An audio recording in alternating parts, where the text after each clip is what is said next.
Here's another poem that's in that book from 1890, the Speaker's Library. This one is called How Ruby Played. Well, so he had the blamedest, biggest, catacornous piano you ever laid eyes on. Something like a distracted billiard table on 3 legs.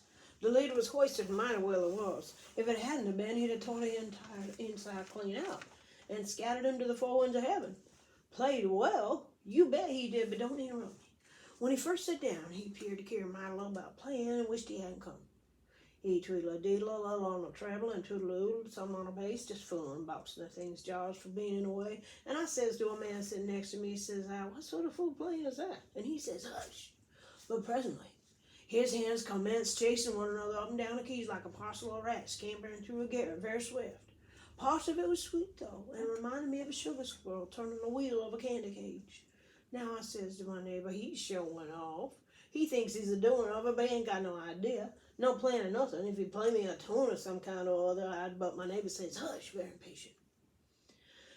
I was just about to get up and go home, being tired of all that foolishness, when I heard a little bird waking way up, way off in the woods, and called sleepy-like to his mate, and I looked up, and see that Ruby was beginning to take some interest in his business, and I sat down again. It was a peep of day. The light came faint from the east. The breezes blowed gentle and fresh. Some old birds waked up in the orchard, and then some more in the trees near the house, and all began to singing together. People began to stir, and the gal opened the shutters. Just then the first beam of the sun fell upon the blossoms a little more, and it touched the roses on the bushes. The next thing it was broad day, and the sun fairly blazed. The birds sung like they'd split their little throats, and all the leaves was a-moving, and flashing diamonds a-dew, and the whole wide world was bright and happy as a king. Seemed to me like there was a good breakfast in every house in the land, and not a sick child or woman anywhere. It was a fine morning. And I says to my neighbor, that's music, that is. But he glared at me like he'd like to cut my throat. Presently the wind turned. It began to thicken off, and a kind of gray mist came over things. I got low-spirited directly. Then a silver light rain began to fall. I could see the drops touch the ground. Some flashed up like long pearl earrings, and the rest rolled away like round rubies. It was pretty but melancholy. Then the pearls gathered themselves into long strands and necklaces, and then they melted into thin silver streams running between golden gravels, and the streams joined each other at the bottom of the hill, made a brook that flowed silent. Except that you could kind of see the music, especially when the bushes on the banks moved as the music went along down the valley. I could smell the flowers in the meadow, but the sun didn't shine, nor the birds sang. It was a foggy day, but not cold. The most curious thing was the little white angel boy, like you see in pictures. They run ahead of the music book and let it on and on, way out of the world where no man ever was certain. I could see that boy just plain as I see you.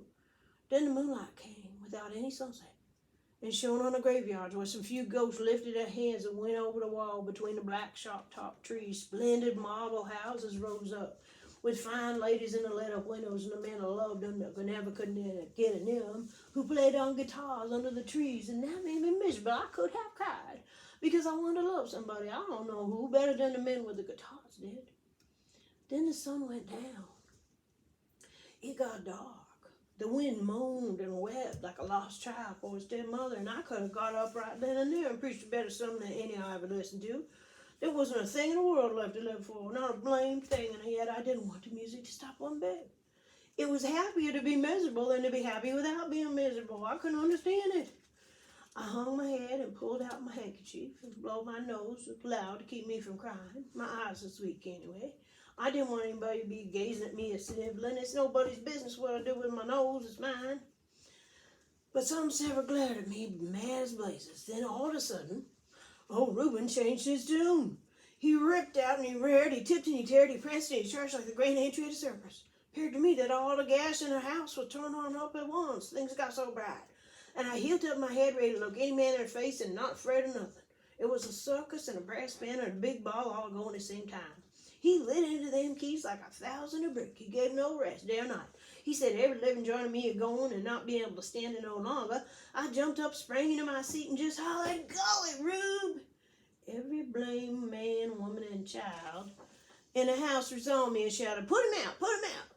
I'll put your great-grandmother's grizzly gray greenish cat in the middle next month, I says. Touch me if you dare. I'll pay my money and you just come near me. With that, several policemen run up and I had to simmer down. But I could have fit any fool that laid hands on me, for I was bound to hear Ruby ought to die. He had changed his tune again. He hopped ladies and tiptoed fine from end to end of the keyboard. He played soft and low and solemn. I heard the church bells over the hills. The candles of heaven was lit one by one. I saw the stars rise. The great organ of eternity began to play from the world's end to the world's end, and all the angels went to prayers. Then the music changed to water, full of feeling that couldn't be thought, and began to drop, drip, drop, drip, drop, clear and sweet, like tears of joy falling to a lake of glory. It was sweeter than that.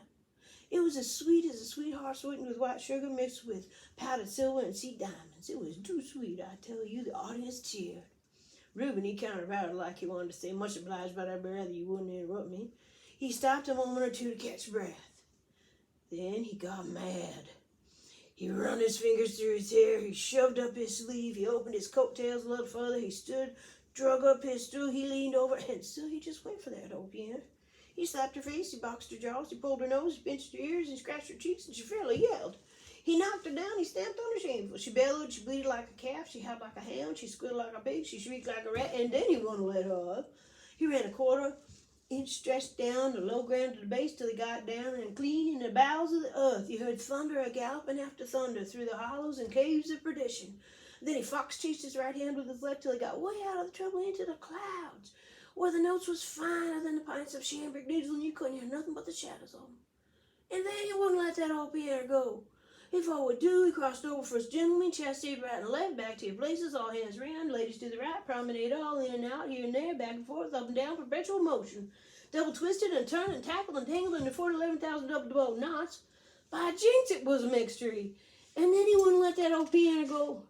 He fetched up his right wing, he fetched up his left wing, he fetched up his center, he fetched up his reserves. He fired by rifle, he fired by platoon, by company, by regiments, and by brigades. He opened his cannon, siege guns down there, Napoleon's here, 12-pounders yonder, big guns, little guns, middle-sized guns, round shot, shells, shrapnels, grape, canister, mortar, mines, magazines. Every living bat, train, and bomb going at the same time.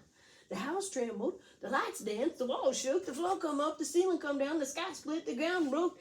Heavens and earth, creation, sweet potatoes, Moses, ninepences, glory, tenpenny nails, Samson in the singing tree, Thompson in the tumbler car, roo, loo, loo, loo, run, run, run, run, run, run, run, run, lang, bang, lang, per, bang! With that bang, he lifted himself bodily into the air, and he came down with his knees, his 10 fingers, his 10 toes, his elbows, his nose, striking every single solitary key on that piano at the same time. The thing busted and went off into 1757,542 hemidemi-semi-quivers, and I don't know no more. When I come to, I was underground about 20 foot in a place they call Oyster Bay, a treating a Yankee out there I never laid eyes on before, never expect to again. Day was breaking by the time I got to the St. Nicholas Hotel, and I pledge you my word, I did not know my name. The man asked me the number in my room, and I told him, hot music on a hot half shell for 2. What do you think?